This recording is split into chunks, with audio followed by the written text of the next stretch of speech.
Армысыз қазақ елі, баршаңызға Алланың нұры болсын.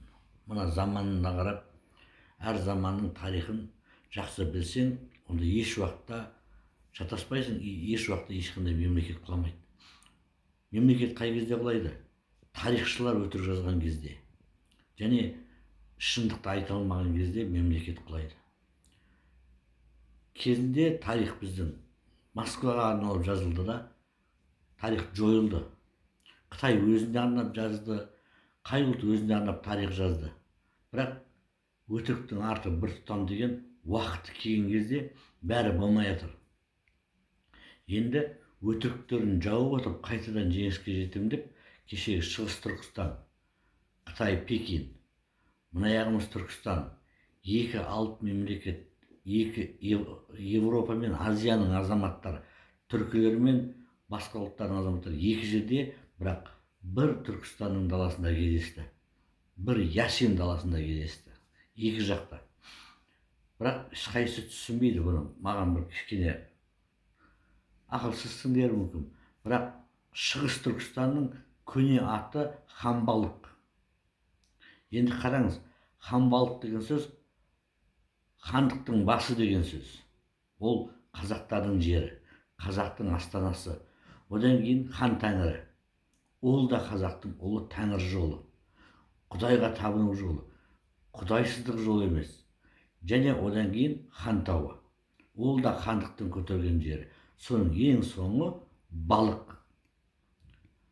Ол қазіргі Балқаш. Енді қараңыздар, жердің бетінде екі-ақ жерде бар. Маған сіз жарлық берсеңіздер, өтірік деңіздер, Қара теңіз бен Қызыл теңіз ғана қосылмайды бір-біріне. Су араласпай тұрады. Содан кейін Балқашта ғана.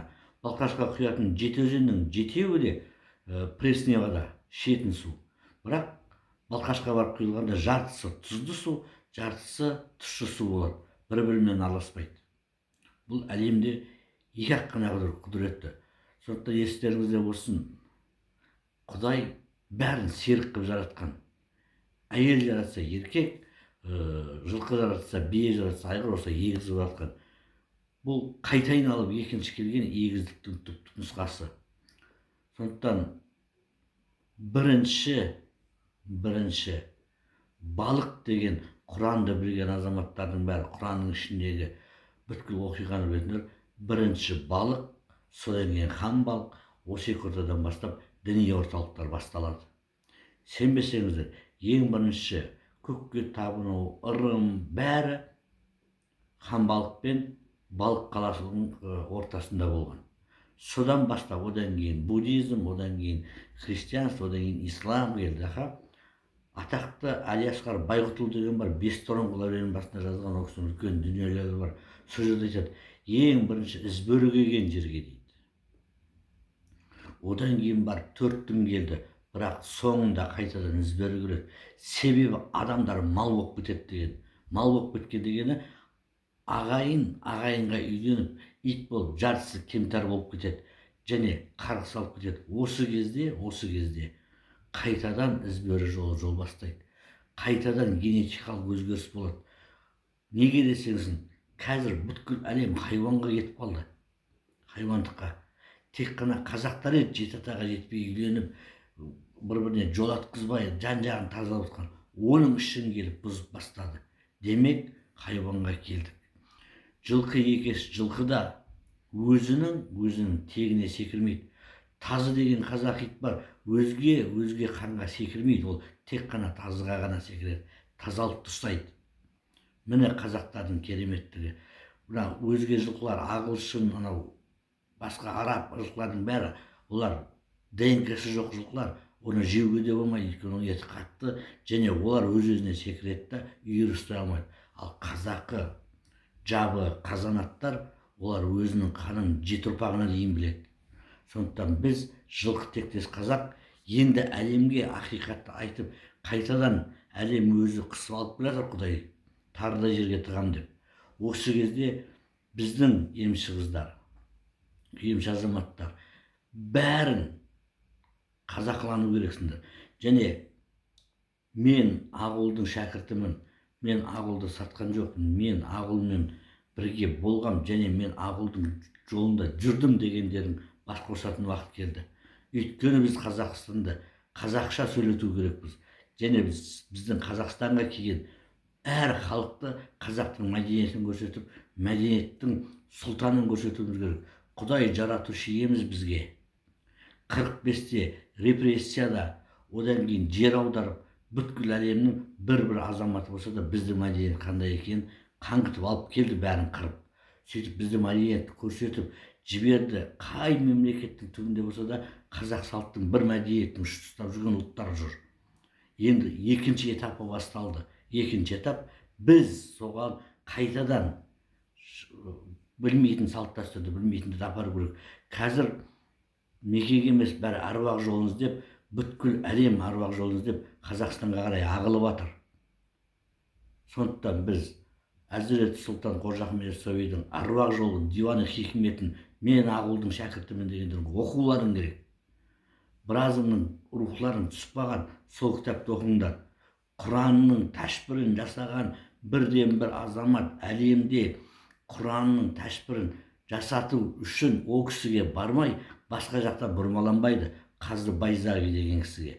Ата жолдықтар білмесеңіздер, Қазы Байзави деген кім екенін Сайрам қаласында базардың тура түбінде Есен Қожа деген ата жатыр.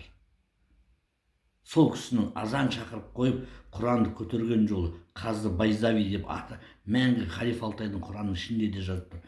Бүткіл тәшбірдің бәрін мен Қазы Байзавиден алдым деп. Ұлы жолға түсіп, мемлекетімізді көтеруіміз керек.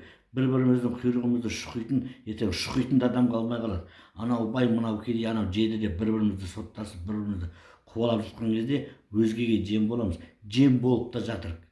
Сондықтан біргеңдер, бәрін өздерінің көшбастарымен ақылдаса отырып бір жерге келіңдер. Керек пе құжат, мен құжат жасап беремін сендерге. Қазақты алып қалу керекпіз, қазақ қылып. Біз бір кірпіш, әрқайсымыз бір қаласақ, қазақтың мемлекетін ұстап қаламыз. Патша ұстап тұрмайды, өйткені патша бізге сеніп тұр, менің халқым бар деп. Ал біз халыққа, патшаға сенбейміз. Өйткені бізде әрқайсымыз өзіміз білеміз. Патшаны Құдай сайлайды. Мен Назарбаевты да, мен Тоқаевты да сөйлемеймін, бірақ мен Құдайға қарсы шыға алмаймын. Кім-деген патшаға қарсы шыққанда, патшаның істеп жатқаны қате болса, сен түзіп жүр. Сен түзіп жүрсең, ол өзі түзеледі. Сенің қазағың бірігіп жатқан жоқсыңдар ғой. Тоқаев президент болмай жатып, ол ананың баласы, мынаның баласы деп тұрсаңдар. Назарбаев қозғалмай жатып, ананың баласы, мынаның баласы. Олар да кек сақтап жатыр. Неге? Өйткені біз кек сақтап жатырмыз. Біз қазақ. Оны орнынан алғың келе ма? Бірік та жақсы дүние жаса. Сен жақсы дүние жасап отқан кезде 40 бір жаққа, қыңыр бір жаққа болмайды ғой. Ол да біз жаққа енеді. Қазір бізге кімдікі дұрыс, кімдікі бұрыс деп айтатын кез келген жоқ. Қалған жоқ, өйткені бүткіл мемлекет кіріп келді уже. Енді не істейсің? Енді амалы бірігу.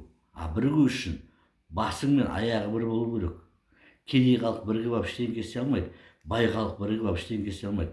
Кедей халық бірігіп алып айқайлап жылай алады. Бай бірігіп алып байлықты алып қашып кете алады. Сондықтан біріксе бір-біріне қол қанат бола алады. Бар болыңыздар ағайын. Балықтан басың шірімесін.